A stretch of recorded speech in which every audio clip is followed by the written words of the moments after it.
अशोक खरातची पत्नी कल्पनाने अटकपूर्व जामिनासाठी धाव घेतलेली आहे। सावकारकी आणि फसवणूक प्रकरणातील आरोपी कल्पना खरातने राहता न्यायालयामध्ये अटकपूर्व जामिनासाठी अर्ज केलाय।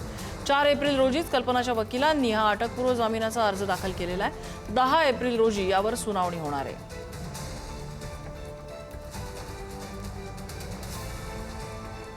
आणि भोंदू अशोक खरातच्या अडचणी वाढणार आहेत। खरात विरोधात ईडीने मनी लॉन्ड्रिंगचा गुन्हा दाखल केलाय।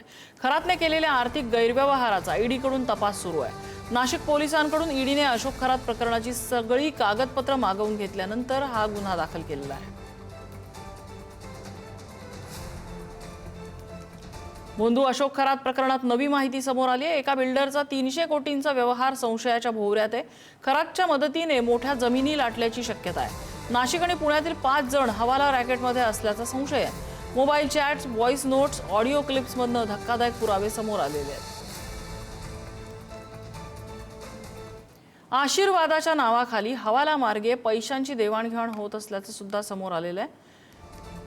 इकडे भोंदू अशोक खरात प्रकरणी आता एक वरिष्ठ महिला अधिकारी रडारवर आली आहे। नाशिकमध्ये पोस्टिंग असताना तत्कालीन महिला अधिकाऱ्याचा संबंध समोर आल्याची माहिती आहे।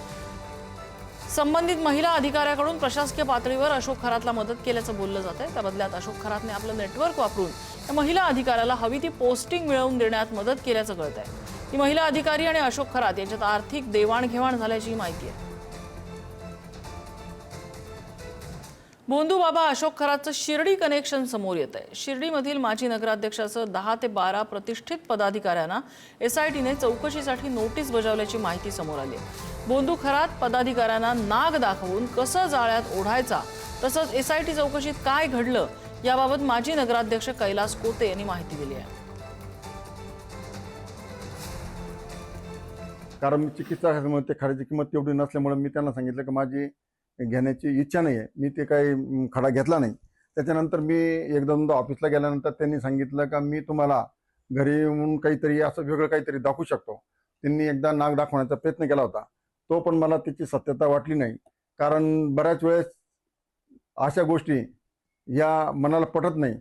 पण त्यावेळेस भोंदू खरातची खूप प्रसिद्धी होती आणि खूप VIP आमदार, खासदार, मंत्री, प्रशासनातले चांगले अधिकारी तिथं जाण्याचा प्रयत्न करीत होता। मी स्वतः ते बघितलेले आहे। त्यांच्या ऑफिसला वेटिंग करताना बरेच हे अधिकारी बघितलेले